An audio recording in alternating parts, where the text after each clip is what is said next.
We can see it now. Excellent. We can see it. Okay. Jel se vidimo posljednicu? Ne, moram Tibora da čujem.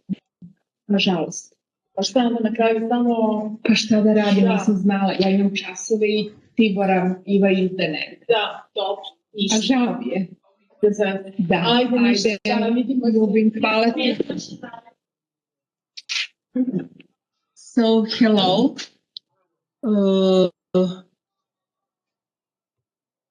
Ksenia, you took the previous version of the reader. Yes. You can bring it back on Monday during the methodology class because there were some errors, technical and missing two texts, 2 chapters. So we will replace. I did it with with Dušica, and we will replace. And the others, please come offline, and on Monday I hope that I can deliver to all of you these hard copies. Or if you want, I can give them to Dušica and Una. Maybe it's easier. Yeah, maybe that would be easier. I can come, I think, on Monday. I don't think I have a work schedule busy on Monday. So hopefully I can be at the faculty. But if not, I don't know. Okay. Or for some of you, maybe they are here, Dušica and Una. For some of you, send a message. Okay, today we are speaking about history of political philosophy and contemporary political theories. At the beginning, I will start recording now. So first I will explain these basic terms. This meeting is being transcribed and summarized. So history of political theories encompasses the history of political philosophy and modern and contemporary political theories, including contemporary theories of justice. Taken together, the history of political philosophy and contemporary political theories represent the mainstream political theories. So we are first considering mainstream political theories, these coming from the history and the ones related to contemporary times. And meaning, what it means that they are considered as mainstream political theories they are those that have dominated the legacy of political thought as a whole.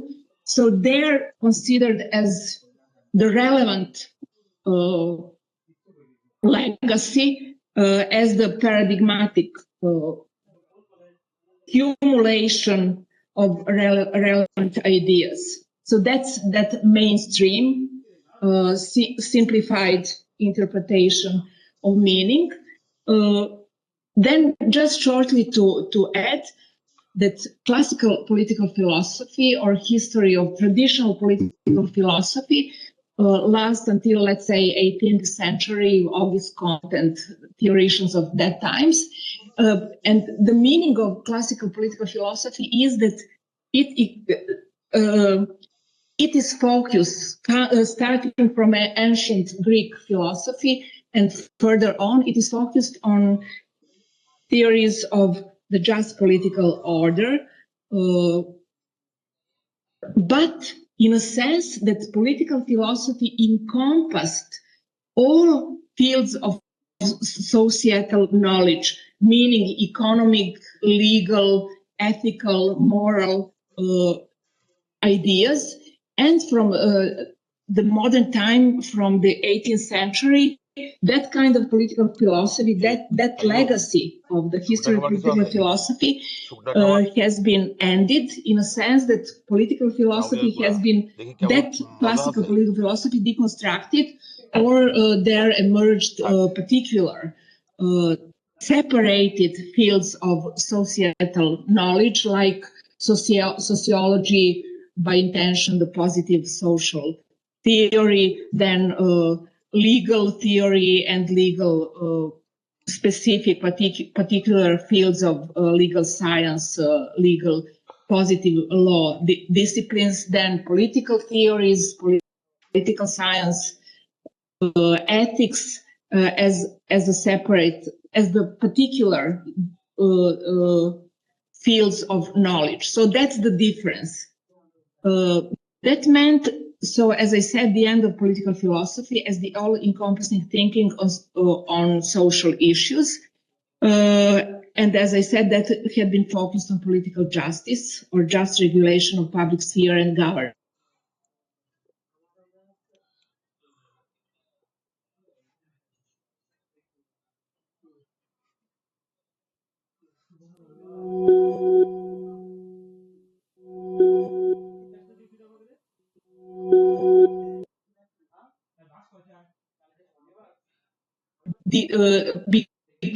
Became diversified into analytical philosophy, critical theory, etc., etc. However, and there was the talk among relevant authors that is the end forever of the political philosophy as the theory of justice. However, from 1970s, we have the re-emerging of political philosophy, starting with John Rawls' theory of justice as fairness, and then in the continuation or at the same time, Dworkin developed his theory of justice, and other relevant authors like McIntyre, Walzer, Unger, Nozick, etc. So classical political philosophy and the mainstream modern and contemporary political theories and new theories of justice, for all of them, we can say that have mostly ignored the issues of women and gender equality. And that's our topic of analysis today. I will differentiate the talk. Firstly, I will speak about the classical political philosophy with mentioning Aristotle, Plato, and with mentioning some New Age thinkers.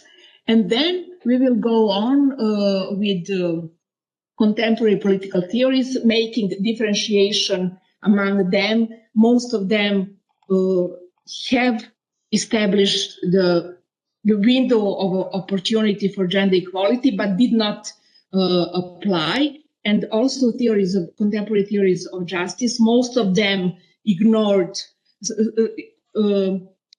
continued ignoring gender issue specificity of the position of the gender-based discrimination, etc. And there I will speak about theories of justice and some among mainstream theories of justice which made that window of opportunity but did not use that fully for understanding gender justice or family justice. And then I will speak about feminist theories of gender justice. So that's how to say the final part of reconsidering the history and contemporaneity of political thought from the feminist point of view. So finalization is with some feminist theories which offer the most of this approach, of gender sensitive and gender competent approach. So when speaking about ancient Greek political, so first the history of political philosophy. Ancient Greek political philosophy dealt with justice in the public order, polis, state, city-state or polis. Justice was a matter of public good aimed to articulate the ordered political state of affairs related to public space, and women did not belong to the public sphere, they did not belong to polis. Women in ancient Greece did not have legal and political subjectivity. They did not belong, as I said, to the polis. They had not been part of zone politikon. So free men are citizens, zone politikon, those who take part in political life for purposes of fulfilling the common good, the best possible ordering of the particular city states or policies. And the women did not take part in that.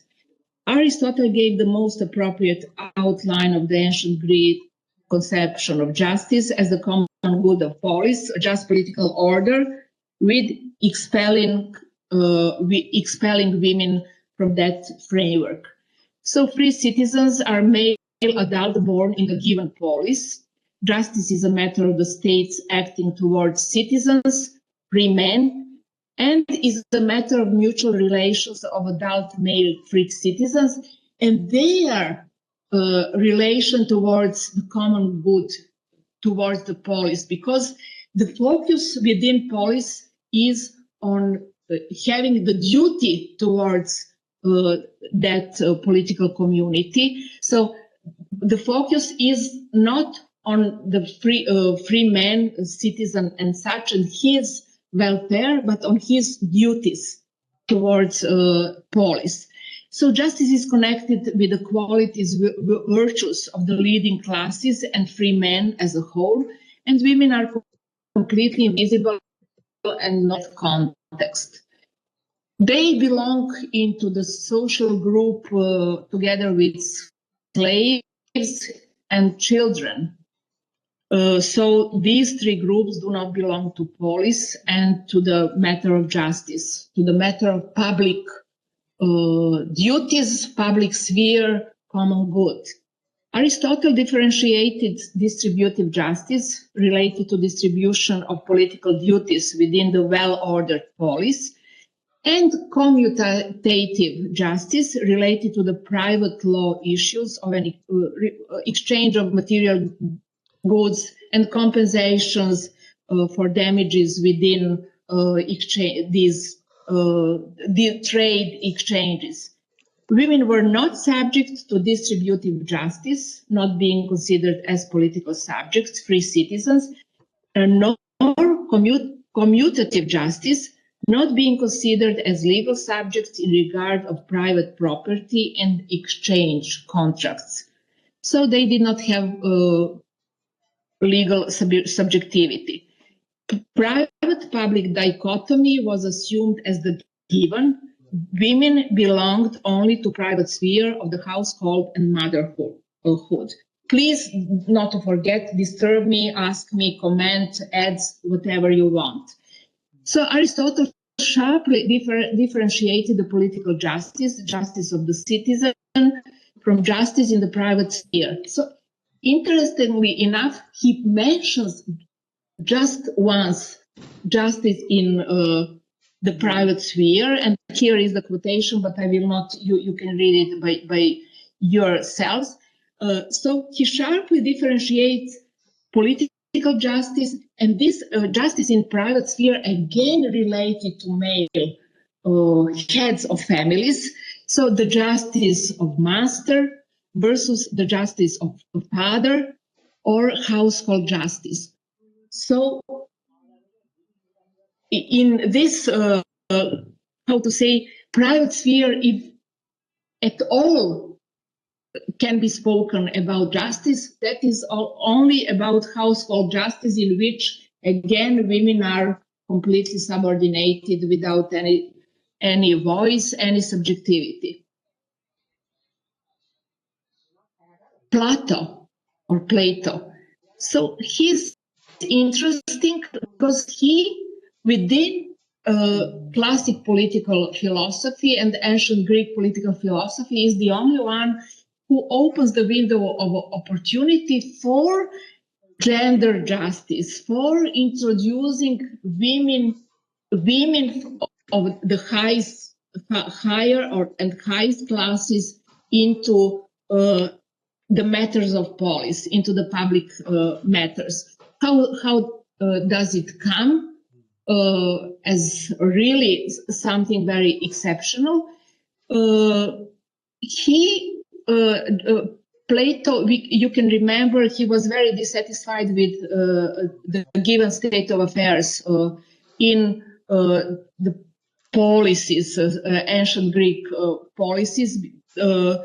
He thought that there is no help for any of them. Any change of laws or any improvement could not help to revive the focus on the common good, because anarchy and the quarrels and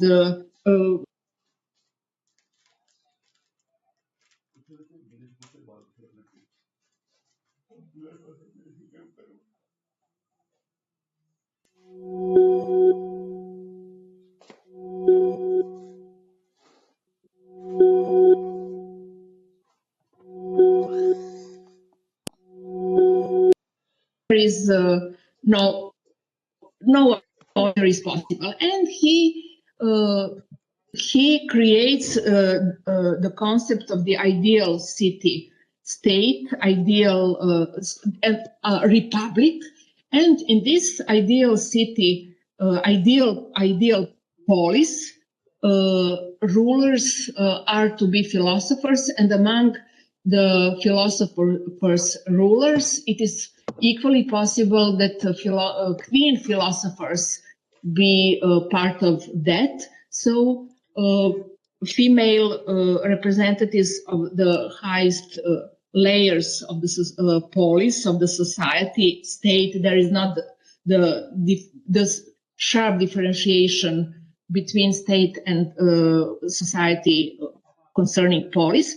And so the idea of female rulers, the philosopher queens, comes as a direct consequence of the abolition of private property in the proposed ideal city, which also meant the consequential abolition of the party. So why did Plato decide to create the idea of ideal city, state, ideal polis, the republic, as the one in which private property for the highest level, for the elites, political elites, those who are proposed to take part in decision making, those who are supposed to provide the common good of polis, because the philosophers and the protectors of the republic, of the ideal city, have to be deprived of private property in order to be focused only on the common good. So no private interest should disturb their, how, when in contemporary times we speak about corruption everywhere related to governance, to political elites, that is related to this misuse of power for private interests. So Plato wanted to escape that, and in that construction, family as the part of the dichotomy, private-public dichotomy, disappeared, and motherhood as the part of privacy and household activities and private sphere focus for women, as not only in Aristotle's case, but in all other conceptions of the ancient Greece, ancient Rome, Middle Age period. And so Plato really was the exception. So in the book 5 of that is the Republic, the name Republic in our language, država, it is translated in that way. The common good has been secured as the major aim of the city by abolishing private property and the private interests of the guardians. Guardians are those protectors, private and protectors and governors, philosophers. From the protectors is the wider social strata which philosophers, leaders, queens or kings have been selected due to the highest virtue demonstrated. So their rule could be entirely focused, as I said, on the welfare of other citizens, and the consequence was the abolition of the family as a private possession for the guardian classes. Does that mean that they need not to have family or to? None of them has his own family. So women and kids are common. So there is no more family for guardians. And for the They have family before the he constructs, Plato speaks about, he tries to make the distinction and distance towards the real state of affairs. He speaks about how from the real state of affairs to switch towards this ideal construction. He's not very convincing, but his construction is important to understand that with abolishing dichotomy, this private-public dichotomy, and relating private only with male persons, with abolishing private property, with abolishing family as the possession and the female parts of families as the possession of males, he opened a space for those women who do not anymore have family. So non-male and female members of this highest level of society, they do not know who is their child or who is they don't have their husbands.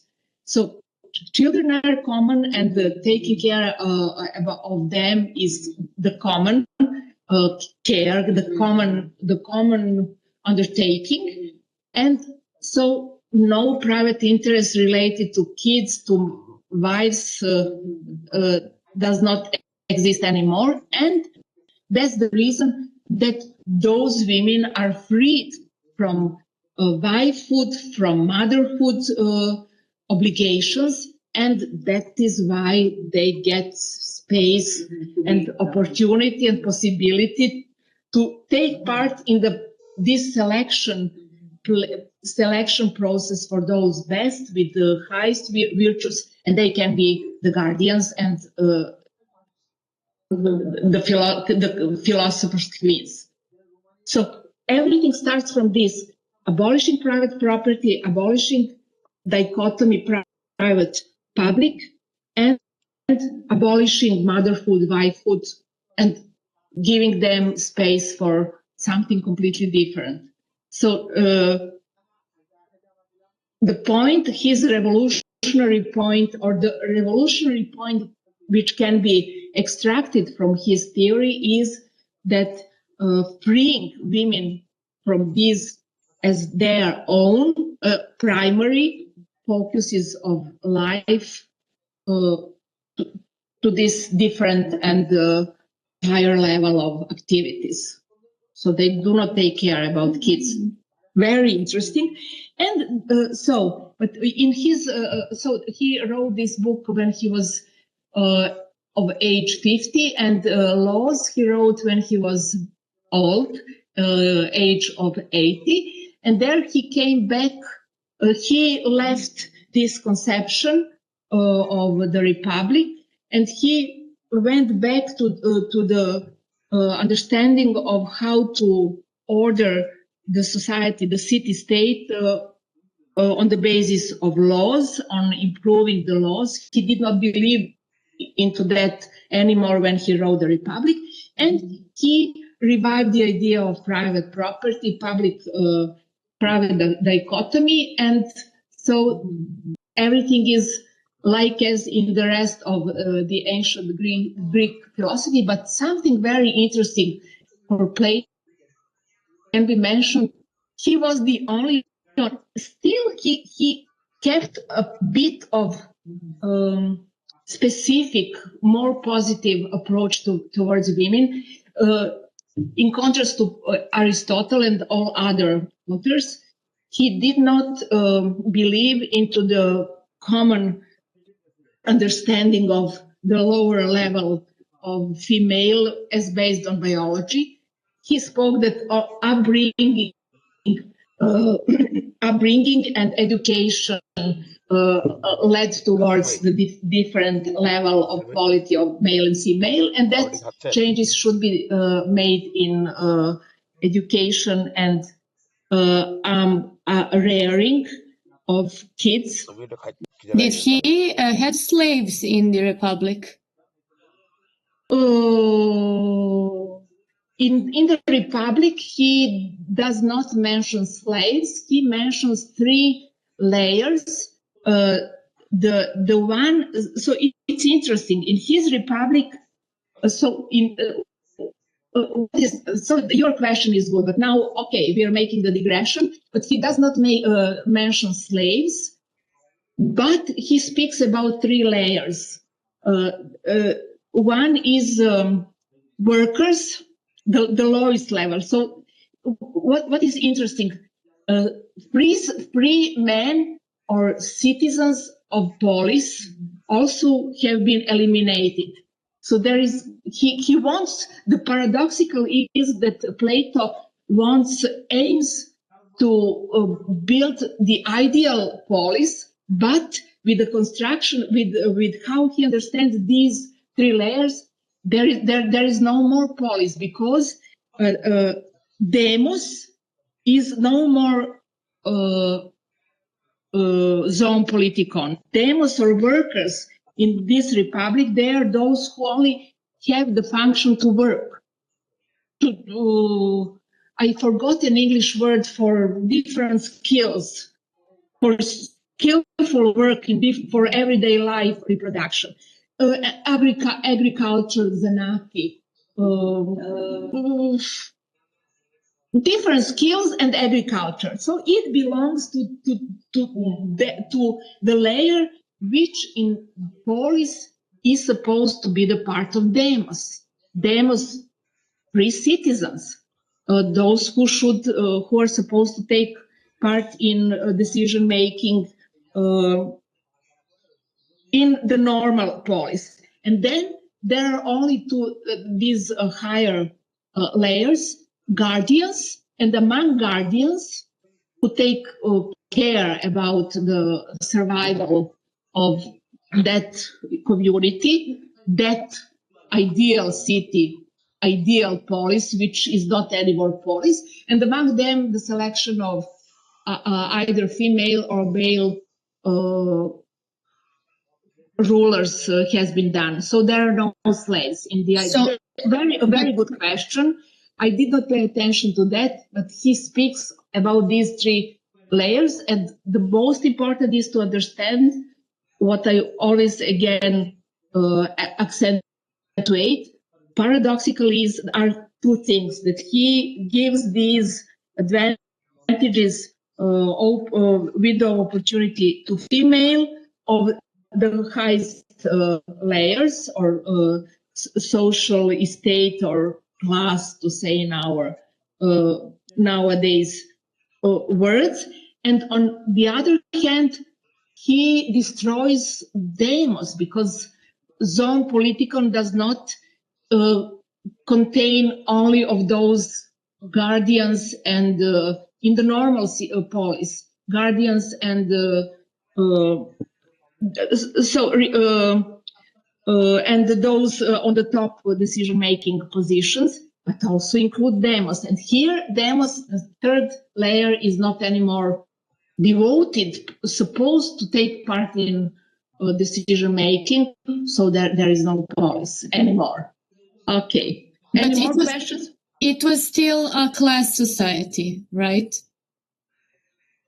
Of course. So all of them, so Plato and so slavery was the part of understanding that kind of class society, of course. But in the ideal city-state in the Republic, there were no slaves. In all other theories, understandings of Aristotle and all the others, except Stoic philosophers, they were the only ones in the 3rd century before the Christ, who spoke about universal equality within cosmos, or logos of cosmos. So they were also revolutionary, but I think we should skip this now. That really is very interesting. All the other philosophers from the ancient period, also from the ancient Rome. So, for example, ancient Rome civic law could be adopted by the contemporary 18th century civic law because it dealt only with free people, not in the sense of ancient Greek zone politikon, but a wider scope of free people. Slaves did not, and to the most extent also women, but slaves particularly, they were not a matter of the trade, of exchange, of private property issues. So, but they were the part of family issues, like as women, but much more than women, also in ancient Rome context of civil law and generally speaking. Some more questions? Okay, so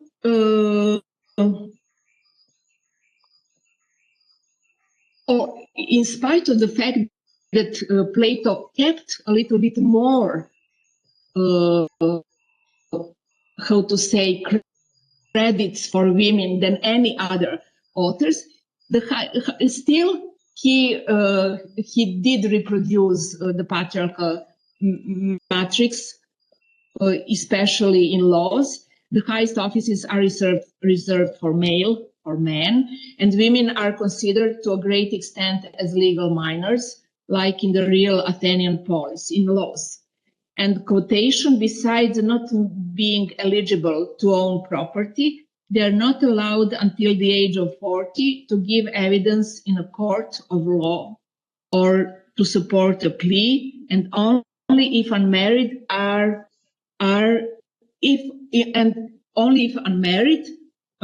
they are allowed to bring, quotation says, are they allowed to bring an action. So here I would finish with this period, and I will not go into details, but we can talk sometimes, and you will read here. So ancient and Middle Age theories of natural law, New Age theories of natural rights, all of them kept women invisible, legally, politically, in themselves.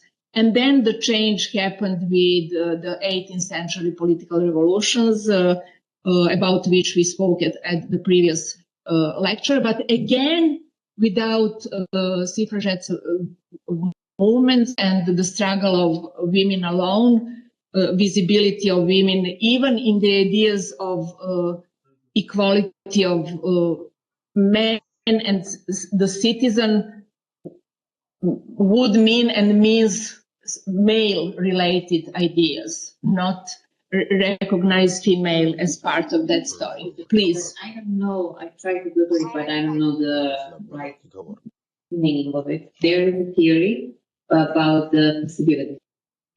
So I don't know who wrote it, the initiator of it, but it's saying that if we have some sort of a person among us here, I need to know what possibility I need to have in my life, and also for that possibility to be equally used for other persons. So if I am a person with disability, I would need to have wheelchair, to have, I don't know, whatever I need. Or if I'm, it doesn't matter. So do you know about that theory, or some? I know about theories of intersectional approach to gender-based multiple. Please find, because some particular author is. Yeah, but that was something that we studied in the faculty for the political theories, and I think it was on the subject of actually ancient.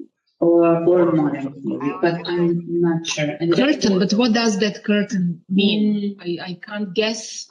So that means that Obstacles, curtains in the sense of obstacles. It's a sense of obstacles, but more in invisibility. Invisibility. This other person. And it can only be related to modern, some very emancipatory theories, because most of theories, mainstream theories, do not care about particular multiple obstacles which refer to different vulnerable groups. So please find. So we don't have a time to improvise, but I'm sure it has to refer to some very inclusive understandings of how to aim towards how overcoming the lack of opportunities, starting positions of those disabled, less educated, poorer, etc. And it for sure. And if you ask me, so these theories of intersectionality approach, political theories of intersectionality approach, theories of gender justice, and legal theories of substantive equality and gender equality are there. Somewhere within them, I guess, but we will check, please. And now, very fast, so I spoke about Plato and Aristotle, and I want to mention a few New Age and modern mainstream theologians, very well-known ones, with the shocking, devaluating ideas about women. So Aristotle, I did not mention, openly speaks. He says at one place in his politics, yes, women also have the reason, but the lower level of reason. That is one premise, and the main premise, which is referred to as well in the case of Rousseau, Hegel, and the other authors, Nietzsche, whom I will mention. So she has the reason, but that's the lower level. That is only sufficient for her functioning within the household. And generally, she is the lower value person. She not only that she is not the free man, free woman that do not exist, but they are lower level due to their biology. And this devaluation and even misogyny, maybe some of you, when we come to the misogynic ideas of Nietzsche, for example, can explain what misogyny in a sharper manner means in comparison with the nation. But in Rousseau's case, he elaborates on the natural subordination of women in the family more often than most other philosophers of previous times and of his time. That is the time when the family and nuclear family got a very huge focus, and Rousseau insisted on, played on that a lot, and contributed a lot with arguments that the male has to rule because there must be a single authority that decides, because women are incapacitated by their reproductive function, and because the man must be sure that the kid is his. So paternity certainty. And quotation, the relative duties of the two sexes are not and cannot be equally rigid or equal. Rigid is a weird word here, but that is his. When woman complains of the unjust inequality which man has imposed on her, she is wrong. This inequality is not a human institution. So it's not constructed, it's not made. Or at least it is not the work of prejudice, but of reason. that one of the sexes to whom nature has entrusted the children must answer for them to the other. So that's the real, that's lower level quality of reason in Aristotle's case. So they have to be focused on family and please, Ed, please. If you just put the, I want to read exactly what it says. It says when a woman complains of the unjust inequality, do we know that means that some women in that time are complaining of the unjust inequality? Always, So witches, many women were announced to be witches because of disobedience, patriarchal family and public relations based on patriarchy, they presuppose obedience, subordination and obedience. But you know that always there have been exceptions. So there were, I'm sure, fortunately. In the slides, I can see that there clearly is a debate on inequality. That's why he's saying all this, because something challenged him. But listen, and that's the period 18th century Enlightenment period. So and even after the French Revolution, even more. So with this focus on the reason, on rationality, on education, women found themselves in that space of ideas of the reality of the importance of knowledge, reason, reasonability, etc. But male persons, like as also these very distinguished mainstream representatives, did not, like as Jacobins, what they said for the French Revolution. Male persons most often, there were exceptions, John Stuart Mill and a few German, French philosophers who kept the side of women and spoke about what we nowadays say, that there is no equality without also gender equality. But that is the situation. They do not belong to the reason in a full sense, full meaning of the Enlightenment ideas. Nietzsche, he is the worst. So what does, in your opinion, mean misogyny? What is that more and worse in that content, in that idea, than in the devaluation? Pure hate. Hate, pure hate. Yeah, I would say, or find women inferior than. But that's not. So devaluation. Maybe than misogyny. But I think it's the basis for gender-based violence. Yeah, definitely.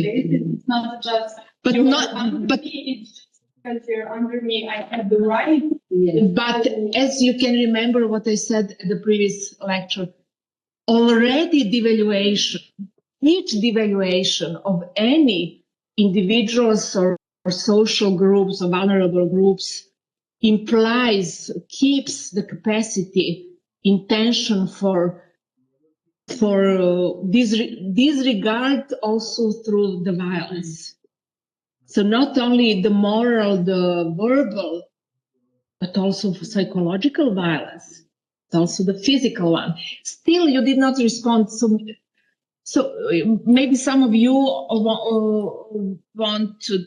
wants to add what a small but relevant difference between devaluation and misogyny. What is that? What misogyny? For example, Nietzsche is one of. So maybe that adding hate, hatred, disgust, open Humiliation. For example, maybe Yelena mentioned Afghanistan, Taliban rule. maybe that rule can be, not maybe, I think for sure could be qualified as misogynist, because it really goes to the extreme mistreatment of women, and also the honor crime. I mentioned to you that dialectic of patriarchy and emancipation, clashes of civilization within families, within partnerships, within individuals, because the long history of patriarchy has been there, embedded in each of us, in our relations, more or less. But then also emancipatory elements have been there also during the the last two, 3, 4 centuries. And today I read about, and I mentioned honor crimes. And today I read that close to Amsterdam, recently, 2 brothers in the arrangement of their father killed in the worst possible way their sister, because they were dissatisfied with her dress. I forgot details, but anything what does not fit into the strict cultural collectivist, ethnoculturalist pattern adopted by her family. So killing cannot be then misogynist. It has to be. So that's also, honor crimes are misogyny. Okay, so Nietzsche. From the beginning, nothing has been more aligned, alien, repugnant, and hostile to women than truth. So they are liars. Her great art is the lie. Her highest concern is mere appearance and beauty. This is not so misogynist. This is, I don't know. But women's love involves injustice and blindness against everything that she does not love. Woman is not yet capable of friendship. Women are still cats and birds. Oh my God. Or at best cows. Women, 1/2 of mankind is weak, typically sick, changeable, inconstant. She needs a religion of weakness that glorifies being weak, loving, and being humble as divine. Or better, she makes the strong weak male. Sometimes she manages. She rules when she succeeds in overcoming the strong. So when she manages to overplay him, to take him subordinated. Woman has always conspired the types of decadence, the priest, against the powerful, the strong, the man. Is this misogyny, or rather stupid, or inconsistent, or just arrogant? Anything. Yes. I think it doesn't. Never met a woman before. Or at the beginning of the adolescence was pretty heartbroken, and then that was something that inspired him to just hate women. I would say that this is misogyny, to be honest. Also misogyny. Okay. And the others? Yeah, I would just add that this comparing to the animals, this is like dehumanizing. He is like not giving the human. It is misogynist. It is. Yeah. It is. But also weird, like as somebody in his affect says things in a way, just putting one besides another. But also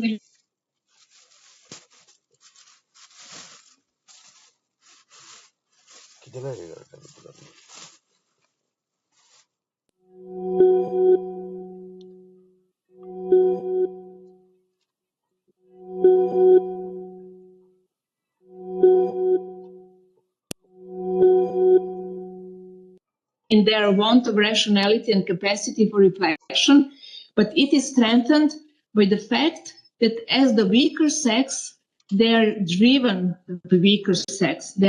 to rely not on force, but on cunning. So cunning here, so women are cunning. They are somebody who plays with the others. And what he does, he makes the comparison between how nature endows some animals with some parts of their body which help them to protect themselves or to defend themselves or to attack the others. And for women, nature gave them the cunning as the feature. And she says, but this, just a second, and has, so the nature has equipped woman with the power of dissimulation as her means of attack and defense, and has transformed into this gift all the strength it has bestowed on man in the form of physical strength and the power of reasoning. So it is his weapon, but women have this misplay of cunning. But this fundamental defect, which I have said they possess, together with all that is associated with it gives rise to falsity, unfaithfulness, treachery, ingratitude, etc. So they are the second sex, inferior in every respect to the first. Simone de Beauvoir used this as the starting point. For the book Second Sex, yeah. Yes, and the qualification lady does not belong to, they do not deserve it.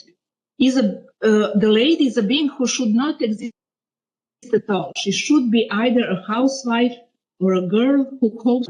So no ladies, no queen philosophers, oh my God, no way, but no ladies even. And should be brought up not to be arrogant, but to be treated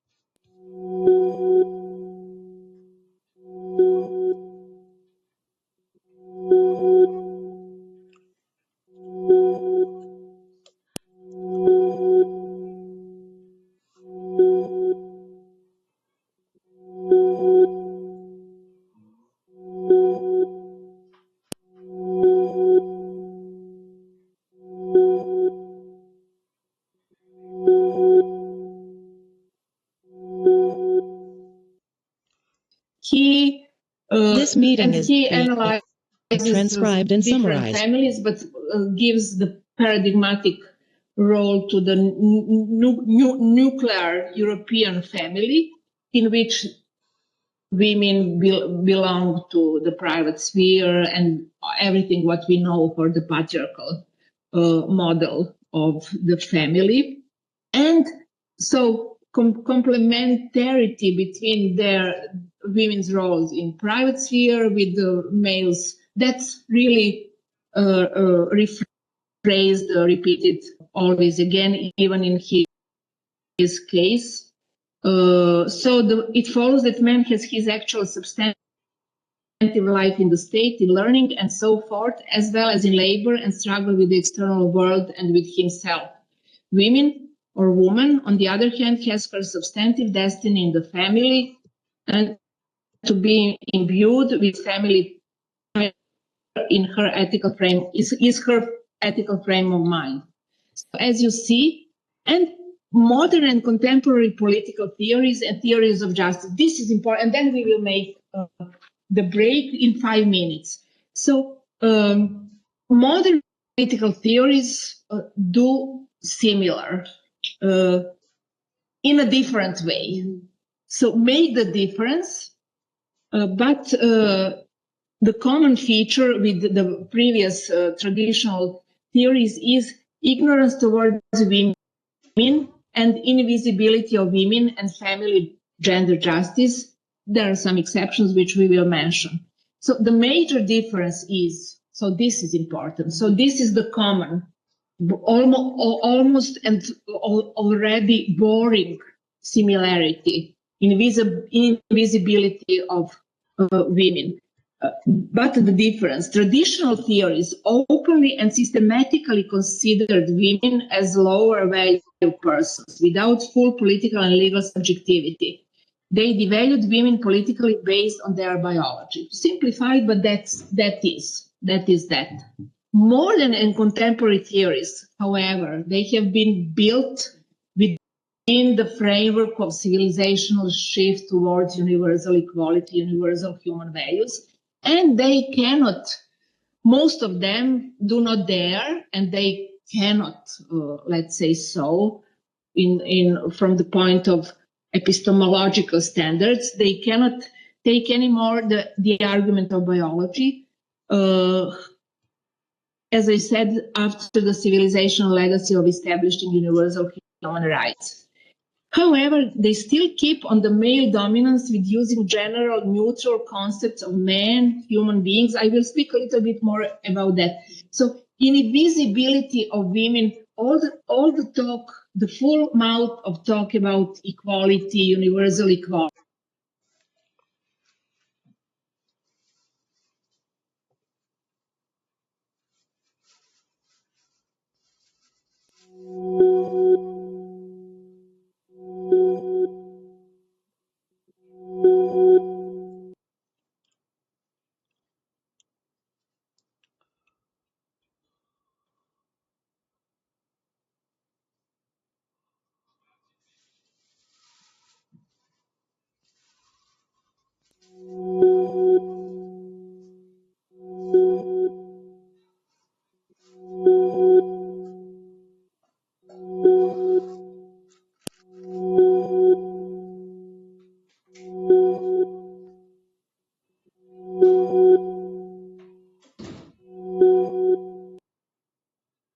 Apply to all indiscriminately. This meeting is being transcribed and summarized. Even sometimes it is put he/she, and then going on with the universal neutral categories. Universal and allegedly neutral concepts hide the West-centric worldview of white middle upper class male political subjects. Simply said, modern and contemporary theories do contain emancipatory ideals of universal human rights, equality, liberty, justice, democracy, which could or should have been interpreted in a gender-competent way, but most often they are not. But they apply male-dominated articulation of allegedly universal ideas. So this gender blindness, how to explain that? I do not have the full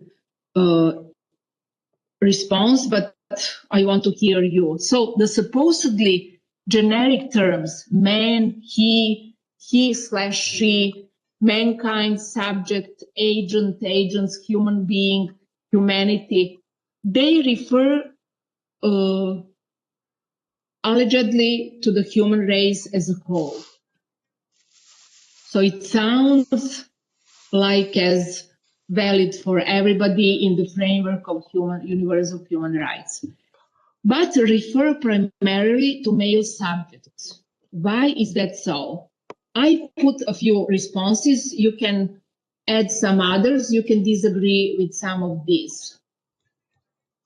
Because of the lack of knowledge, lack of awareness among the leading authors, who have been mostly male, because of an automatism in reproducing the dominant existent patterns of thought. So, how to say, adding to the previous mainstream political theories, the new ones, new grand theories, and they pretend to be new grand theories with some new knowledge, and they pretend, and by many have been recognized as grand, but as a matter of fact, in all those grand theories, this same matrix has been kept on. So is that some kind of automatism or the lack of knowledge? For sure. Then I mentioned this, I don't know what you will say about, because of majority of male political theoreticians might still want to keep not only political theoreticians in the name, to make it better explanation, in the name of male human beings, want to keep the status quo. There is the feminist think tank, patriarchal dividend. So keeping the privileges from the given state of affairs and reproduced in theory, in the reality, and then reproduced. So keeping that patriarchal dividend. And also I mentioned, because of the lack of knowledge and awareness on gender equality issue also among female authors. There are less of them, but still among them, most of them do not consider political knowledge, they do not develop political theories in a gender-sensitive way. Why? There is also the feminist interiorization of patriarchy. So in this pattern of the patriarchy, social roles cannot function without being accepted from both sides. And there is that interiorization of patriarchy means accepting, accommodating to the submission, to the subordination, to the family roles. Yes. Yeah. Internalizing patriarchal pattern, either devaluation or misogyny. Yeah, similar like internalized misogyny. Just a second, I want to hear you. Yes, I can remember that we can even now hear when the gender-based violence happens, that those victims say, I deserve that. Less and less, I would say, but still. And in the 19th century, or in our very patriarchal parts, Montenegro or that is right. So she deserved that. But also among well-educated people, you hear that. Yeah. She is too aggressive. She wants too much. She is demanding. She is all the time insisting, quarreling. So she deserves. Jelena, excuse me, please. No, nothing. I just said it's similar like internalized misogyny. Yes. So Dušica also said that. I didn't hear, yeah. Okay. She said it. Dušica, please speak more loudly because they cannot hear you. She said it, but I think Sheila Rowbottom, I forgot which author was the first by whom I found this more general internalization of patriarchy by women means accepting their social role, which is constructed through the patriarchy. And then misogyny, in appropriation of misogyny, gender-based violence, misogyny by some of women, yes, but this is more general, I would say. Do you have some other ideas, comments? Why is that so? Excuse me, even nowadays, the grand theories of democracy, of deliberative democracy, Rawls' theory of justice, I will mention how he is exceptional a little bit, but not enough, and a few other theoreticians. So Dworkin, theoretician of justice, he even didn't make that step like Rawls. He doesn't speak about anything related to women and their emancipation. Patriarchal family, nuclear family. Without this patriarchal, but you see from the content that is that. Please, Dina. Una. I said Dina. One more example, even if it's not male violence on women, even if it's over women, okay. Even if it's, I know this from examples of sexual violence, that when women in the hospitals, how should I say,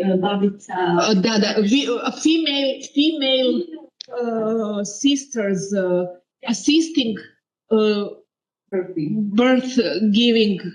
Yes, even in that situation, women will say she deserved that because she didn't want to cooperate. So even in this situation, when men are not included, but listen, that's excellent what you said, because internalizing of patriarchy means that also in honor crimes, mothers also often take part. In female genital mutilation, mothers take part. In disciplining their daughters, they rear them, they learn them how to be obedient. So that's the chain. And this part of that chain is very important, which you mentioned. One more reason, if this is the time of ideas of universal equality and the time of beginning, for example, of United Nations and League of Nations, I think you think international law on gender equality in general, international law. The founders of that theories, conventions, and other treaties wanted to make gender women invisible, and that kind of like definitely suitable to every country because more countries are conservative and they know that they are not going to accept. Please, to follow your idea, when Universal Declaration, United Nations Universal Declaration on Human Rights was announced, what is the name of that the wife of the American president? Yes. So she insisted on the notion of human rights instead of, as it was in the French Declaration, the rights of men, because in many countries, man is not understood as humans, human beings, all members of human species, but male. So that is why she insisted on human rights, but still within through the struggle for equal right to vote, through the entering of women into the public sphere during the 20th century, 21st century, established formal legal equality, still human rights as equally valid for everyone have not been applied in a gender-sensitive way very often. So that's that dialectic of further and further needed struggle, and even more, we have more and more backsliding, and really we can be shocked to hear again very serious, even among some women, not only political elites, ideas about not some women, there are the whole trends among right-wing movements against abortion, against rights already achieved, female rights and gender-based rights, etc. I think that now we can make how many minutes? 10, 5. Oh.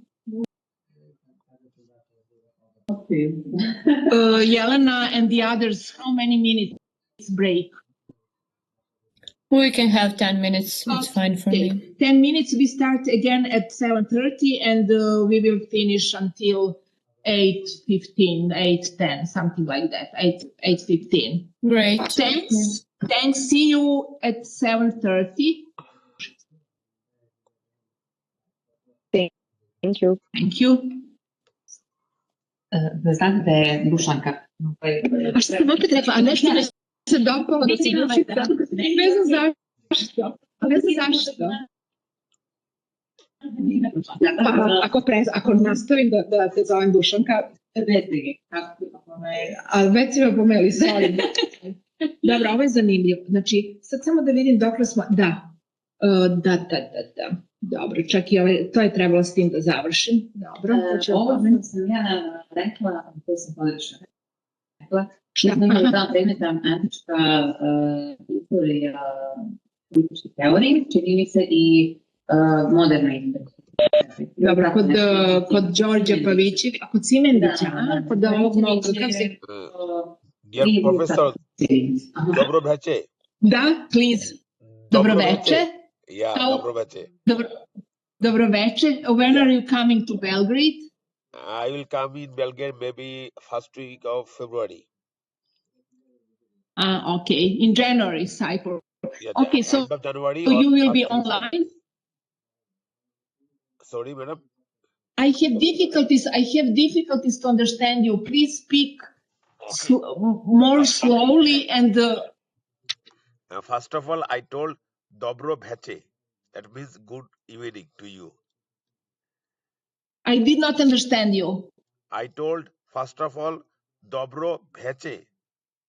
Dobro veče, bravo. Then I told I will come Belgrade end of January or February first week. That I told. Very good. Then you will join the master in the second, mostly the second semester, but diligent and follow the lectures. And so what shall we do? Listen, Seifel, I cannot send you the reader. Have you already registered for Moodle? I don't know. I will mail that Professor Anabeth tomorrow, and I understand. Okay, so she must help you because I cannot send you the reader, but I sent a few sources, and I also uploaded a few sources at the Moodle, so you have enough materials to respond to work on assignments. It's very important that you. Yeah. Okay. So tomorrow you will register. Yeah. Tomorrow I will register Okay. with tomorrow I will mail the Anamati to understand how to register. What is the process for me? I will email to her to know what is the process for registration. What I need to do. But she sent you instructions. Maybe some of the students can help you. But ask Anna. Because it's Actually, very important that you is the register. issue. I all not payment yet. That is the main issue. Maybe some payment is required for this. I don't know. I need to talk about this. You should organize an online meeting with her tomorrow and ask her to help you. Okay. Thank you. Okay. Hvala puno. Molim. Hvala puno. Okay, hvala. And I am learning Serbian to talk with you. Good. And we have another student who is supposed to join from some foreign country, but he is not even online here. That's not good.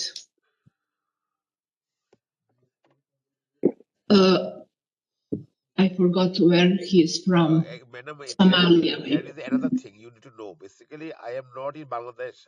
I am from Bangladesh. Can you hear me? Can you hear me? Hello? I can't understand you. Okay. Can you write me? Okay. Write me. Okay. I write you The message because I can't understand you. Yeah.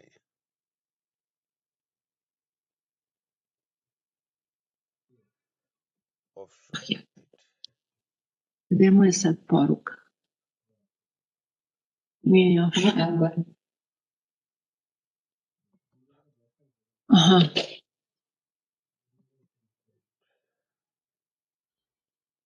So are you writing the message or? Yeah. Chat. I will write. Okay, I know. Because the sound is not clear and I have the difficulty.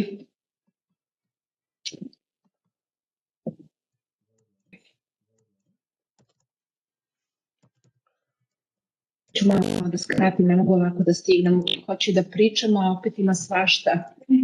Da ste kao na veze, imate i tekstove, pa koliko stignem. A ova teorija je teorija socijalnog rada. I to je kao teorija gde kad imate zim, gde zavaju jedan i drugog, da značite u svijetu. To nije Rose, da. Nije. Ne. Ali to je neka metafora. Neka metafora. Onako ne zvuči nešto posebno. Da. Interesantno zato što je svima bilo razumljivo na... Da, na slikovitom. Da. I Aristotela i sve teoretičare jako interesantno je za Aristotela posebno kako imate kopije na kopiju sve neki smo šalko čitali i onda baš oko dela gdje on priča oko ženama koji tako je, nije to ako nisi upravo, ne, ja sam upravo, bukvalno postoji komunikacija, transkripcija, razgovora iz generacije. Strašno, da. A da, iz skripata nekih. Da, to kopirane knjige. Da. Kopirana knjiga i onda kopirana knjiga. Pa da, zato što i mi na filozofiji nismo imali, jako je bilo teško doći do knjiga. Do izvornih tih, kako da kažem. Da.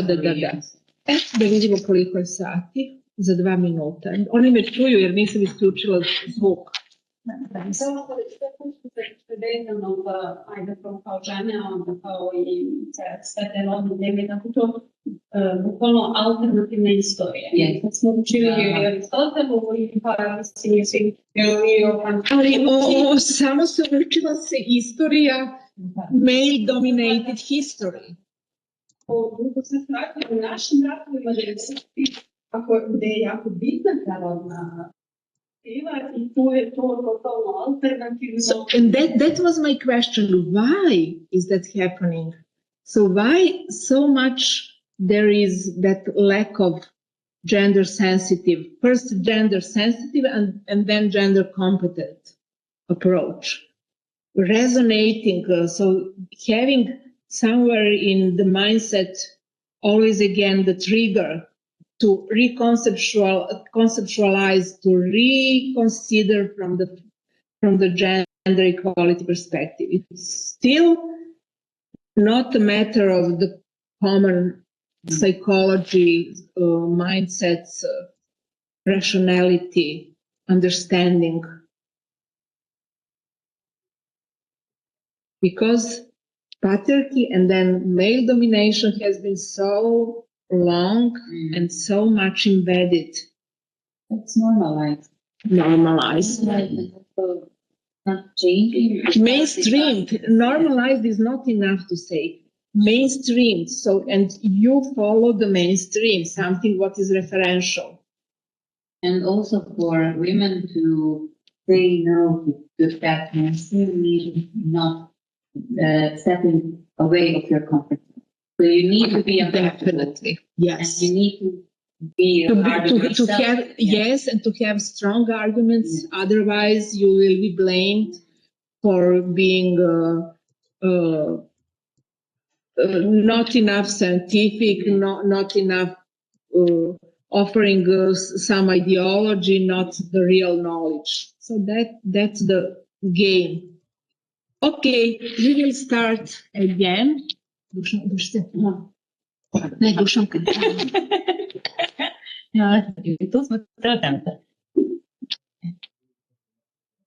Ja mogu da budem Dina meni. Samo da...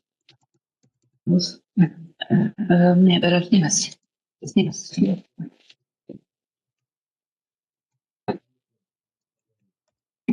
Okay, so I did not finish this segment. I see the tip feller in the title. Sorry, I don't know how instead of S this happened. But I said that contemporary political theories do not dare or do not use the open devaluation approaches and biology approaches, patriarchal social roles approaches. However, there are some which do that openly, and these are right-wing theories that resemble the pre-modern open devaluation of women. Far-right contemporary doctrines have had gender inequality embedded in their basic structure of ideas. They openly continue to promote patriarchal values and to confine women to traditional family roles. When we hear often, and more, unfortunately, more and more often among populist, neoconservative, right-wing authors, theologians,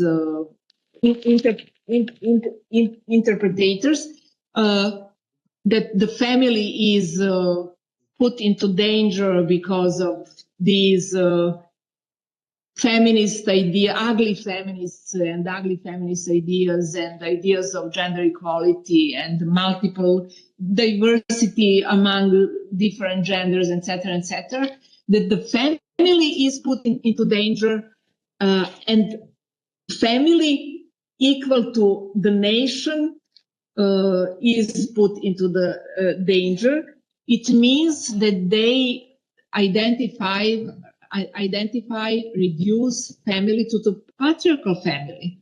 So authoritarian relations within the nation state really have been put into danger with emancipatory trends. And the patriarchal family has been, I wouldn't say put into danger, but changed, revised, challenged with better solutions, with more just solutions for partnerships. But this ideological game of identifying family with the patriarchal family works. It really works.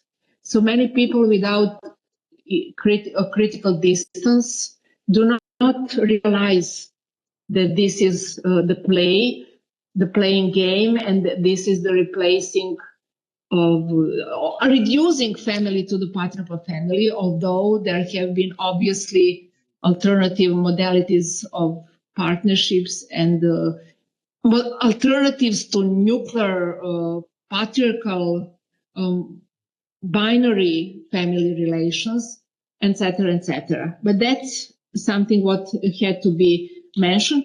Contemporary theories of justice, the same what I spoke about contemporary political theories more generally, because we in the contemporary context we cannot speak like as in the traditional one that political theories was political philosophy or theories of justice of Plato, Aristotle, and the others.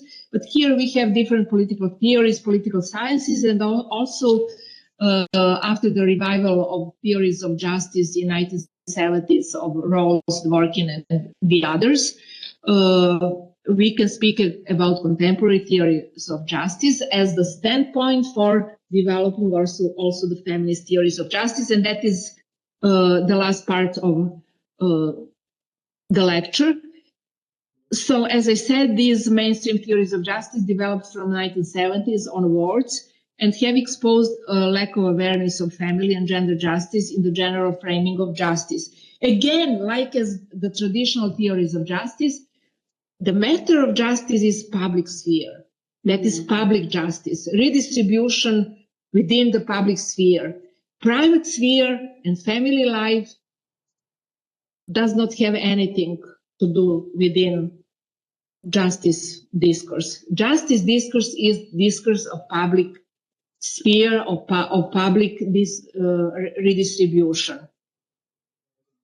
So contemporary theories of justice refuse to recognize the family as a political institution of primary importance, in spite of the fact, this is what I added, in spite of the fact that feminist critiques point always again to the issue of family justice and gender justice as relevant, and in spite of the fact that in reality, there are so many injustices, sharply obvious injustices related to family violence, rape, harassment, child custody issue, divorce issue, which need to be considered from the point of justice. So that's the situation. And to continue, gender justice is almost entirely absent from the liberal takes on justice, such as Bruce Ackerman, Ronald Dworkin, Galstone, McIntyre, Unger, and other theoreticians. Exceptional mainstream theories of justice, which open the space. I like this window of opportunity syntax, but open or mention in this or that way family justice as relevant for the public justice, for social justice. So among those exceptional, there are Rawls, Walter, and Green, Philip Green. Shortly speaking about Rawls, as other contemporary political theoreticians and theories, he uses those so-called neutral, abstract, universal notions and language when considering political subjects. He speaks about persons, men, parties, and as a matter of fact, the subject of consideration is by rule the male person, what results in the exclusion of women from the political realm, more or less. So, and justice as fairness is based on two principles.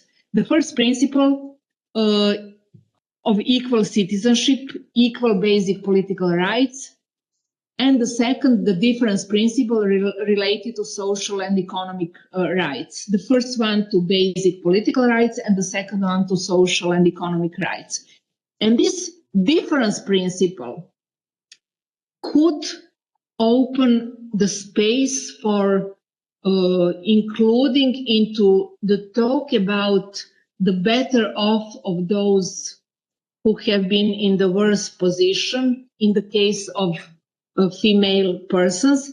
And this difference principle, to quote, is social and economic inequalities are to be arranged so that they are both to the greatest expected benefit of the least advantaged and attached to offices and positions open to all under conditions of fair equality of opportunity. However, he did not use this second principle of justice for opening his theory of justice for the feminist approach. But he did something. He did include the notion of family justice into the context of the main concept of social justice.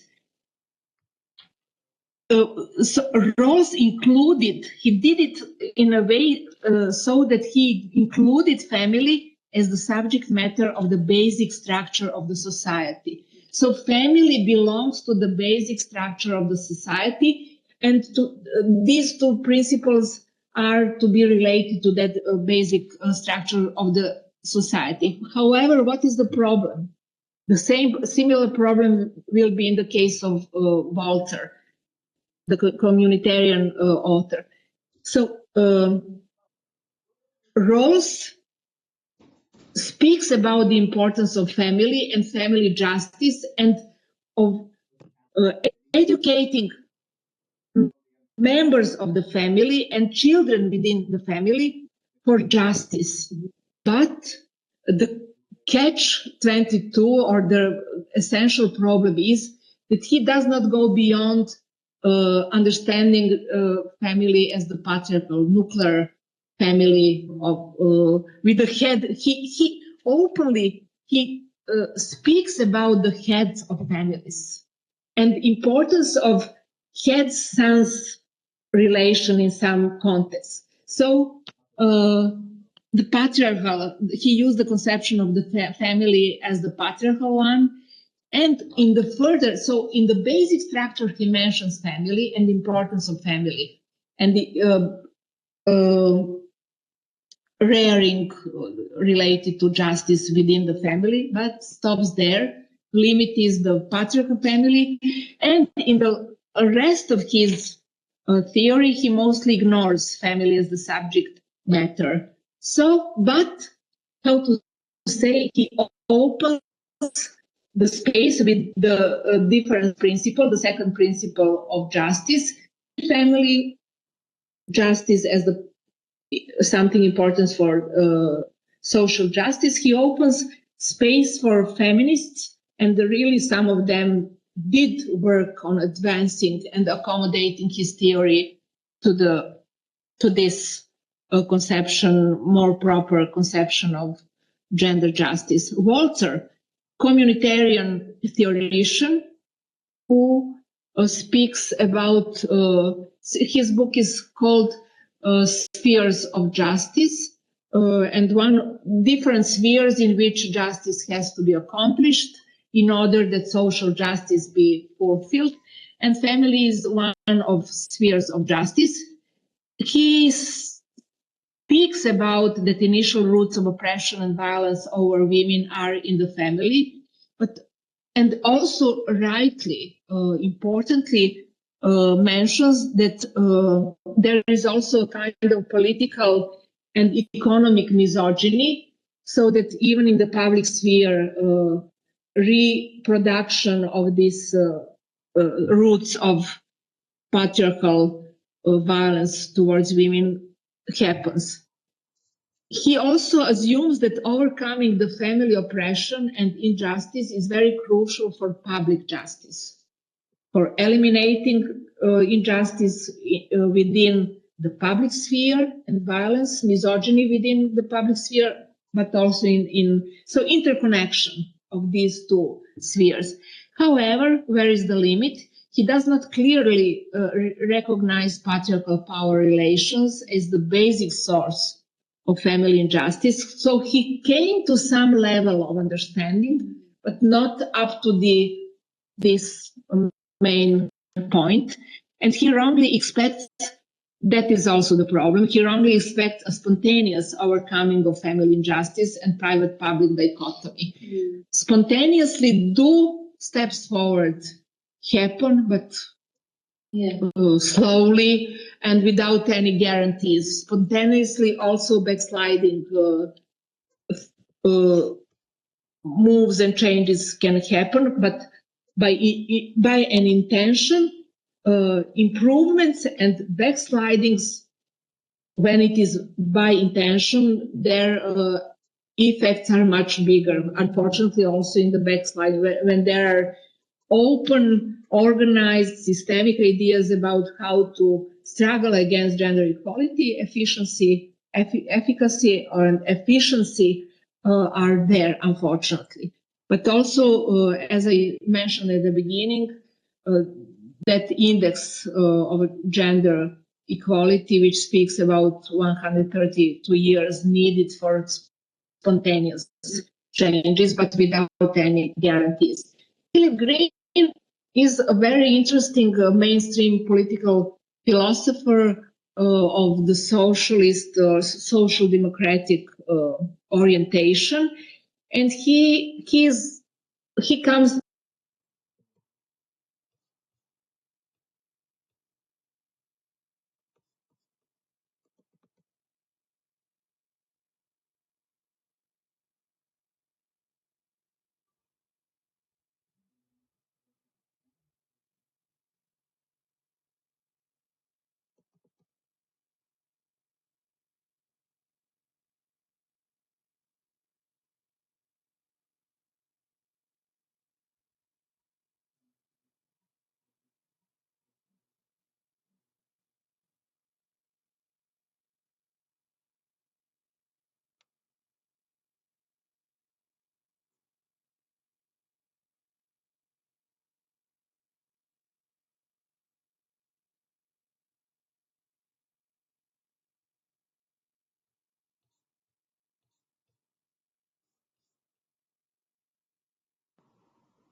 gender inequalities, the gender This meeting gap. is being transcribed and summarized.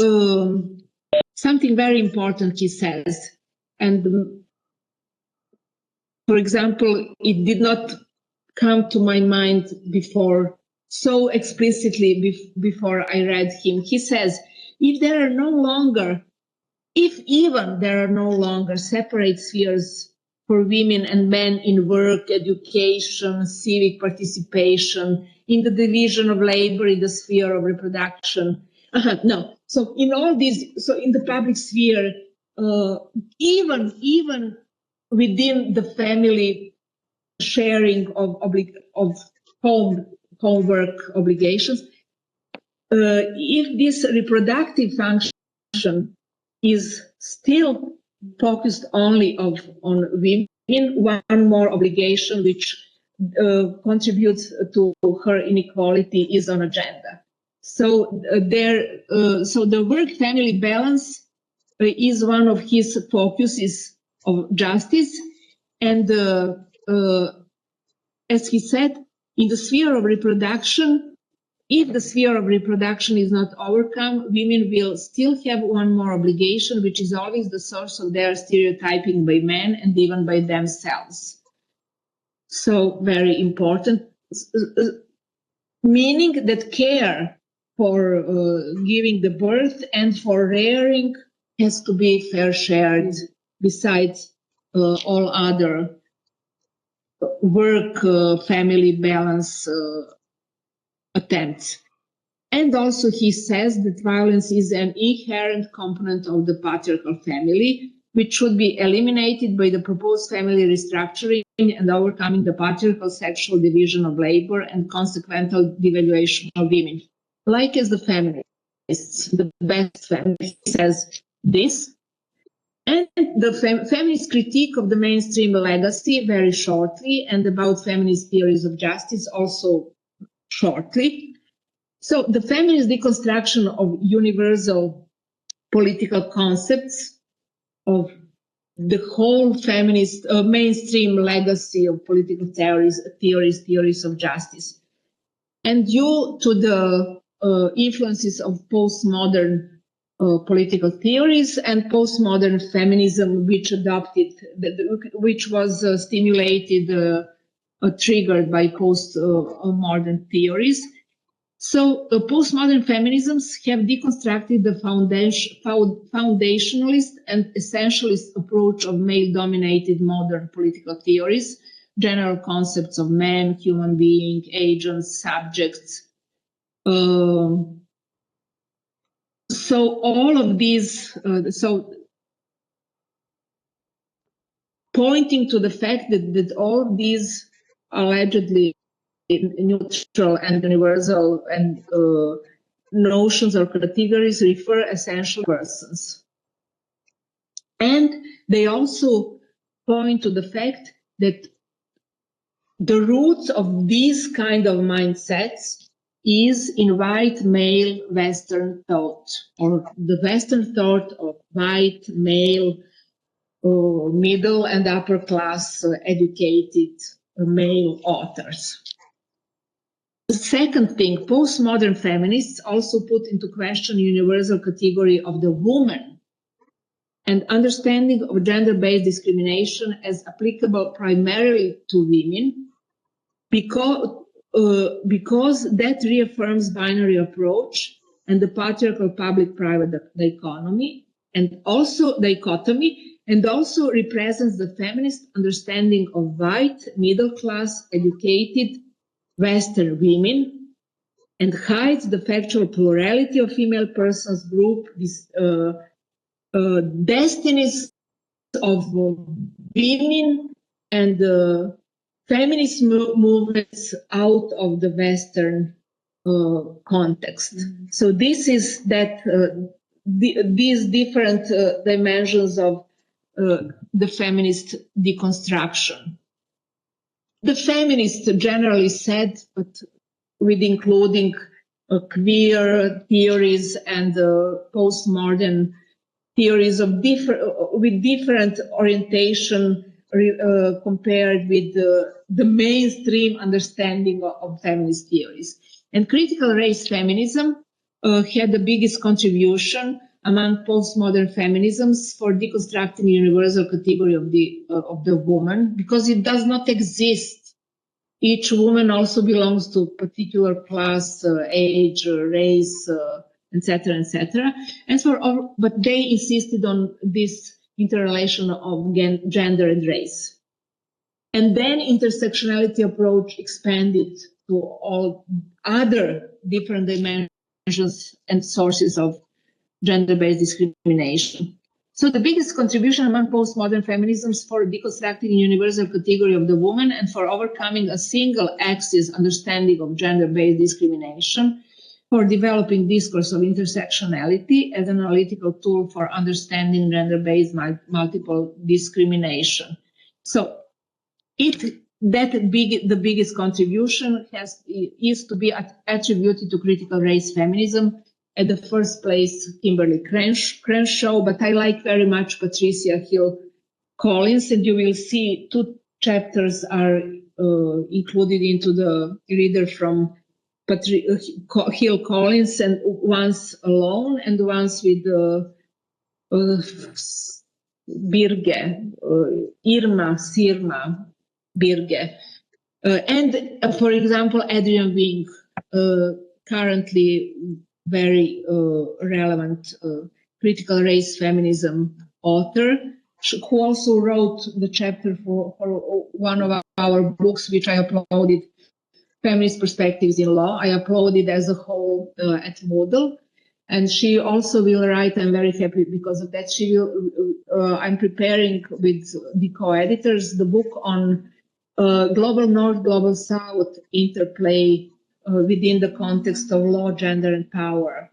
And she will contribute a chapter on that.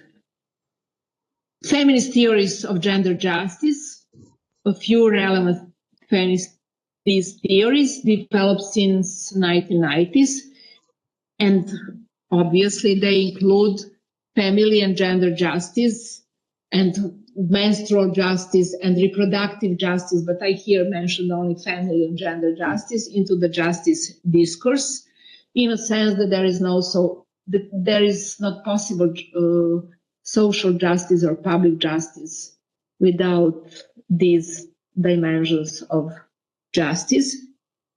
So private sphere also matters for social justice, to say shortly. Liberal thinker Susan Moller O'Keefe, she wrote a great book. I always forget. I never can repeat. Family, Gender, and Justice. I can upload that. I will upload that at Moodle. Fantastic book. So she's the liberal feminist author, and liberalism, one of premises on which liberal political theories are based is this public-private dichotomy. However, she goes beyond, or she overcomes the limits of the field of her political affiliation to liberalism, and speaks about that public injustice is only one dimension of injustice, which is always deeply rooted in family injustice. And she says that patriarchal nature of the family and the ideology that surrounds it has influenced and determined all women, regardless of whether they live in traditional families themselves. So it's not necessary that you live, but this dialectic of patriarchy and emancipation affects all of us more or less, independently of whether we have been really living in the patriarchal family, but dependently on the presence, deep embeddedness of patriarchy still in the lives of institutions, public spheres of all societies in this or that way, more or less. So she says the patriarchal nature of the family and the ideology that surrounds it has influenced and determined all women, regardless of whether they live in traditional families themselves. This has strong implications for the gendered nature of public life. as I said, she rejects the main pillar of liberalism, the division between public and private, due to her insights about the mutual dependence of family justice and public injustice. So she obviously made a crucial philosophical breakthrough and the step forward with including family justice into social justice discourse. However, where is the limit? Her critical reconsidering of family justice is still limited to the binary heteronormative form of the family. So that's, and yes, please. I have a problem understanding what is then public injustice. Because for me, it's very connected. And when I imagine the word injustice, it's always on the private personal level, or maybe. But I think that, your premise is wrong, because the main premise is the justice discourse is discourse of public justice, discourse of justice in economic and social redistribution, starting from the Rawls idea of social justice as fairness, meaning material and general redistribution of sources for those different difference principle to those who are in the worst position. So that's the starting premise. The public injustice, no redistribution, inequalities in economic, political, legal, and spheres of public life. And then theories which include the issue of justice also from the point of private life. So the starting premise is not in the private life. Injustice is not initially, at least in the discourse of justice related to individuals and private. That is later on included, thanking to and due to attempts of these some authors like Rawls, Walter, Green, Philip Green, and feminist theories of justice. They include private. Today, when we say that this time, today it's very connected of the public part of it, and always targets the private parts of our life. That's what I'm trying to say. Now, No.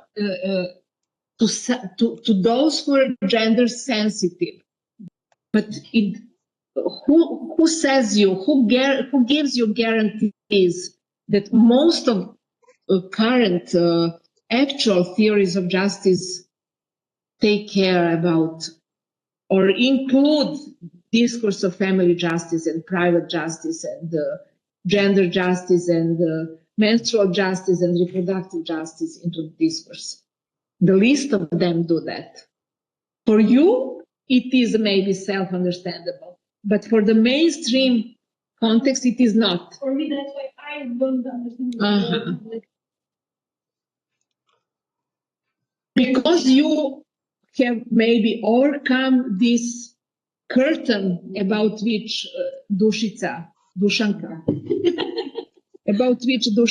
so you managed to overcome, but that curtain has been dominant in the mainstream thought still. Dushanka. Now I know, not Dragica, Dragana, but yeah, Dragana Dushanka. Okay, I'm calling me Dragana now. Yes, okay. So just shortly to add, Nancy Fraser offers the most complex, I would say, approach. She comes from the socialist theory background, a socialist feminist philosopher, and she combines redistributive justice issues. She combines family and private and public justice through two main fields of analysis, that is redistributive gender justice, which has germs or starting point in Rawls' theory of justice as fairness, redistributive justice, and recognition gender injustice. So combination between political economic dimensions of gender-based discrimination, redistribution injustices, are those related to the fundamental division between paid productive labor and unpaid reproductive labor, as well as the disparity within paid labor between higher paid male-dominated and lower paid female-dominated public and domestic service occupations. So that is one of the focuses, gender and class. But another is gender and race and class and all other sources of evaluation of women. That is recognition dimension of injustice. So it is very, for example, you will see when I will finish, when I spoke about intersectionality approach, redistributive and recognition aspects are combined. That also does Sandra Fredman, in her legal four-dimensional approach to substantive gender equality, combines redistribution and recognition elements of injustices or of the lack of substantive equality. So, and Fraser does it in the political discourse of theories of justice, in her theory of gender injustice or gender justice. She combines sources of injustice and gender inequality within social economic redistribution being unjust, but also in the recognition sphere of gender, what she mentions as included into recognition injustice. Everything what is injust related to sexuality, sexism, so patriarchy, subjection to androcentrism, patriarchy, masculinity, patriarchy, cultural exploitation. We can talk what she meant. Domestic violence, patriarchy, stereotypical representation in the media, harassment and disparagement in all spheres of everyday life, attitudinal discrimination, exclusion or marginalization in public spheres. Now, the privileging of women from the point of political rights, right to vote, right to voice. It is not enough to have the right to vote, but also to take part, to equally participate in political decision making, and really to use the vote for the better off.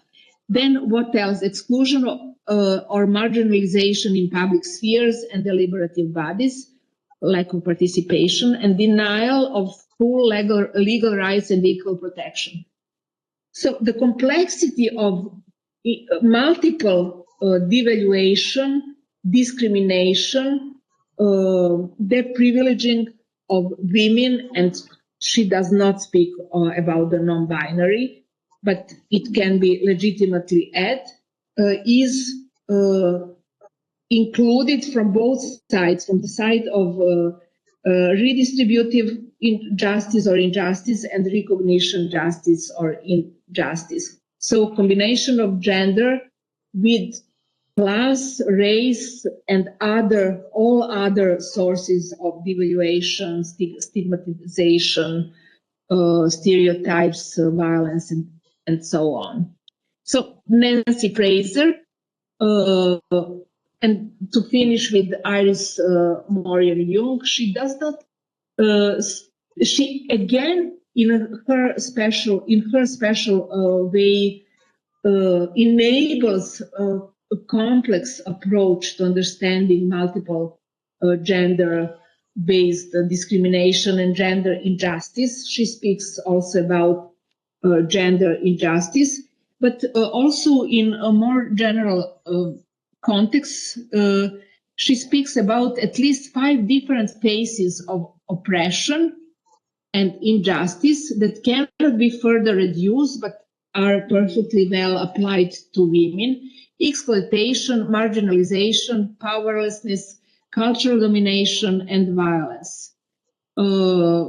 As we know, again, like Fraser, like Rawls, like exploitation is related, Philip Green. Division between paid and unpaid work within production, family reproduction, etc. For marginal specific way is also for us relevant. It enriches our understanding of multiple intersectionally understood gender-based discrimination. So from the point of theories of gender justice, and in the case of Iris Moyer and Jung, this is interesting. Concerning marginalization, she tackles all groups of individuals who are useless from the viewpoint of a work-oriented society, such as the elderly, unemployed, single mothers, disabled, young, unemployed members of minority groups, Native people. And we can directly apply all of these marginalized to women. So powerlessness refers to all those who do not truly participate in decision-making, and they're not relevant, they're on the margins. Powerlessness shaped by patriarchal heredity, both in the private and public sphere. So groups of female and non-binary people are powerless. That powerlessness comes from this, what's cultural imperialism, taking the culture of the ruling class and global centers of power as the norm. So cultural imperialism, and of course violence. She mentions as the 5th source of oppression, violence as the most obvious and visible form of oppression. So that's all. So this time I spoke about modern theories of justice, which contain germs of openness towards intersectional approach to gender-based discrimination. I also spoke about feminist theories of gender justice, family justice, which contribute to this understanding of intersectional understanding, but they do not term the concept of intersectionality, but they, in their own ways, contribute to understanding the complexity of real life multiple discrimination situations, gender-based multiple discrimination situations, and combined with political discourse of intersectionality, which I will explain on Monday as the second part of the first lecture. We will have, how to say, and there within that intersectionality talk discourse, I will also add the legal discourse of substantive gender equality of Sandra Fredman. So we have 3 pillars: intersectionality approach, which is complementary with the legal discourse of substantive gender equality, and feminist theories of justice, gender justice, family justice as the 3rd pillar. And all of them, how to say, mutually enrich each other and are complementary and help us to understand how complex, how finally the feminist thought has achieved enough complex analytical tool for matching the complexity of the real life issues. That's all. Thank you. The questions? Comments? So I really finished when I promised, and now we have some time for your questions and comments, or maybe this was too much for you, but I tried to make it very clear and simple. It was really interesting and clear, don't worry. No, I don't worry. I don't want to hear something from you all additionally. Feminist approach refer to the social justice approach, or like are they creating their theories upon other theories, or so they accept, for example, Nancy Fraser, she or Susan Moller-O'Keefe. So they adopt the standpoint of the social justice, that is issues of, and also Sandra Friedman, issues of social economic redistribution. Sandra Friedman's adds, she says, the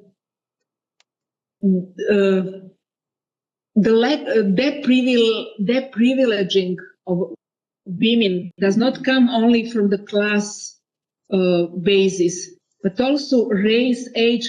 All of these sources of discrimination contribute to the social, economic, the privileges of women. So the discourse and content, meaning of social justice is adopted, but diversified, enriched from inside.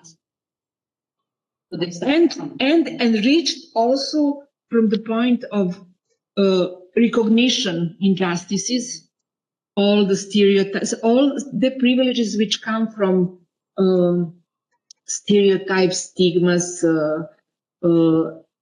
identity issues, devaluation of women as such, which have roots in patriarchy. And this is from social justice. And these two fields of injustice are combined, starting from an understanding that justice cannot be only a matter of public space, but has to include family, and when it is taken as granted among feminist critiques of the mainstream political theories, then it is from inside enriched. The conception of social justice is enriched, and also enriched from the legacy of recognition in justice related to patriarchy and everything else. So that's how to say, building upon advancing the starting positions. Very good question. well, because So there is no family and gender justice without public justice, without social economic redistribution. But social economic redistribution or public justice conception, which in Aristotle's case is not this social redistributive, but political. In Aristotle's case, public justice is a matter of public domain, in a sense, who belongs to the decision makers, who are the free citizens, who is zone politikon. Women are not there. So in his case, that is the sphere of social justice, of public justice. But in these new theories of justice, that's social redistributive, more equality focused approach. Una? Okay, Jelena and the others. Okay, thank you. So see you on Monday, please. Professor Just a second. Methodology is at 5. So let us see at 5, but don't confuse yourselves, because Professor Miodrag made a little bit, he made a confusion also for this reader, because I had to change terms, because he needed Tuesday for methodology instead of Thursday, I think. And that Tuesday we will not have our classes at Feminist Political and Legal Theories, and on that Tuesday methodology will be at 6 o'clock, and not in the room 9, but in the room 236. So he did everything to confuse you, but please don't be confused, because Yes, but just to stop recording, I forgot to stop it. Saiful? I told you, laku noć. Laku noć. Where is your message? I can't find it.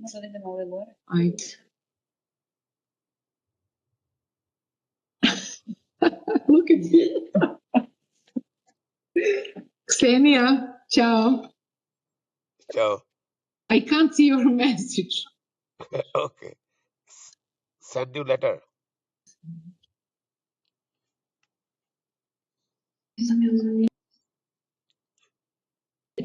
I'm checking out. Let us see. Možda, a ne. Ja koliko sam vidjela, on je izbrisao neku poruku. Bila je poruka. Meni se čini da je izbrisana, bar meni piše da je izbrisana. Jeste, i meni piše. Why did he delete that? What was written there? I don't know. Ne znam, ja nisam vidjela. Okay, so see you on Monday. See you on Monday. See you. Bye. Thank you. Bye. I will give you readers. Okay, ciao. Thank you. Thank you. Ja ću mu reći da ne leži. Mene to ne radi. Mislim, nemoj, to se ne radi.